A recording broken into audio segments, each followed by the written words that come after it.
안녕하세요. 지금 연방대법원에 가 있는 마이크 켈리 케이스의 이슈인 액트 77이 왜 위헌인지에 대해서 설명해 보겠습니다. 14개월 전 2019년 10월에 펜실베니아주 선거법에 의하면 그때는 우편 투표가 허용되지 않았었고요. 서명이 없는 표를 보낼 경우에 제외되었고 파일에 있는 서명과 다른 서명이 있는 표도 역시 제외됐고요. 선거일이 지난 후 표를 보낼 경우도 역시 제외, 날짜 스탬프가 없는 표를 보낼 경우 제외, 날짜가 확실치 않고 날짜가 번져서 잘 알아볼 수 없는 경우에도 역시 제외되었는데요. 이런 표들을 포함시킬 경우 형사 사기에 해당됐습니다. 그럼 이렇게 우편 투표가 이번에 확대된 게 코로나 때문이냐? 아니거든요. 2019년 10월에는 코로나 없었어요.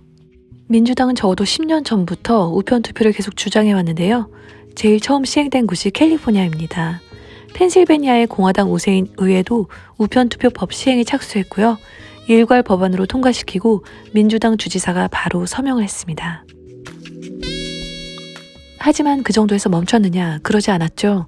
서명, 우편 날짜 스탬프에 대한 제한도 없애야 한다. 선거일이 지난 후에도 우편 투표를 받아줘야 한다면서 더 개정을 요구했습니다. 의회가 반대하자 펜실베니아주 대법원으로 사건이 올라갑니다. 펜실베니아주 대법원의 구성은 7명으로 되어 있는데요. 그중 5명이 민주당이고요. 선거법에 대해서는 항상 의견을 같이 합니다. 그래서 결국 서명 대조도 불필요하고 우편 날짜도 필요 없고 선거일 화요일 오후 8시 마감이 아니라 3일 후인 금요일 오후 5시까지 받기로 합니다. 여기서 일단 미국 헌법 제2조 1항 2절 선거인단과 선거에 관한 조항 위반이 이루어진 것입니다. 주 대법원에서 그렇게 마음대로 고칠 수 있는 게 아니었어요. 또한 애초에 2019년 10월에 선거법을 고쳤을 당시부터 벌써 펜실베니아 헌법을 위반한 겁니다. 펜실베니아주 헌법에 의하면 선거법을 개정할 경우에 헌법을 개정해야 하거든요. 그런데 그렇게 하지 않았으므로 위헌이라는 것입니다. 그런데 펜실베니아주 헌법 개정 절차는 아주 복잡합니다. 하원과 상원의 다수결 투표가 2번 있어야 하고요.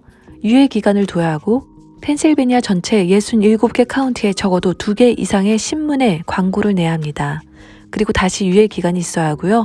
또 끝으로 펜실베니아주 시민의 투표가 있어야 합니다.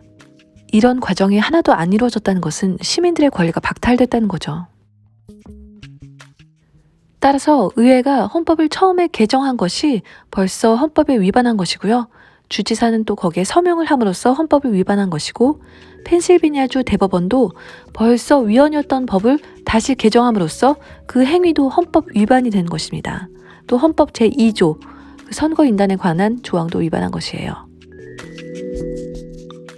펜실베니아주에 마이크 켈리, 션 파넬 그리고 6명의 청원인이 소송을 제기했죠.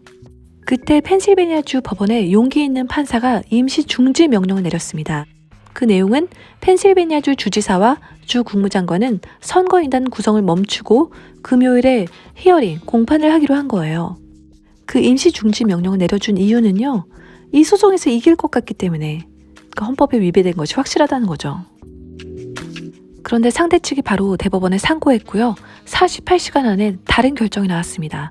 그 근거는 Latches Doctrine, 너무 기다렸다가 늦게 제기했다. 그런 이유로요. 그리고 Dismissal with Prejudice로 우리 법원에 다시 올 생각하지 마라. 구속력 있는 그런 결정을 내렸습니다. 그런데 사실 선거 전에 소송을 제기했으면 아직 피해를 입지 않았기 때문에 제소할 수 없다고 할 거예요. 소송 제기 자격, 즉 스탠딩이 없다는 거죠. 그럼 이 문제에 대해서는 영원히 법원의 판단을 받을 수 없는 웃긴 상황에 놓이는 것입니다. 이 문제에 대해서는 기회가 주어진다면 테드 크루즈가 변론을 아주 잘할 것으로 보입니다.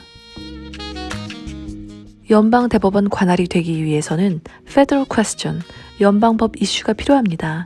이 경우에는 확실한 Federal Question이 있어요. 선거인단 자체가 Federal 이슈죠. 주지사가 인증하면 선거인단을 뽑고 주지사는 확인 인증서에 서명을 하게 되는데요. 그 인증서는 미국의 문서 보관 담당자에게 전달되고요. 그 담당자가 선거인단의 표를 모아서 1월 6일에 모일 의회에 그 표를 보냅니다. 그런데 만약 그 표 중에 손상된 선거인단의 표가 섞여 있다면 대통령과 부통령을 선출하는 의회에 제출된 펜실베니아주 선거인단의 표가 헌법에 위배되어서 손상된 것이라면 불법이라고 주장할 수 있죠. 그건 펜실베니아주 의회가 펜실베니아주 헌법을 따르지 않았기 때문에 생긴 일이고요. 그럼 재판부가 줄 수 있는 구제 방법은 뭘까요?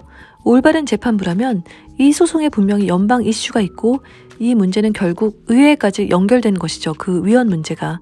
연방 대법원이 직접 구제를 해줄 순 없지만 1월 6일에 모이는 연방의회에 펜실베니아주 선거인단의 표가 헌법에 위배되었다는 사실을 분명히 전해줄 수는 있는 것입니다.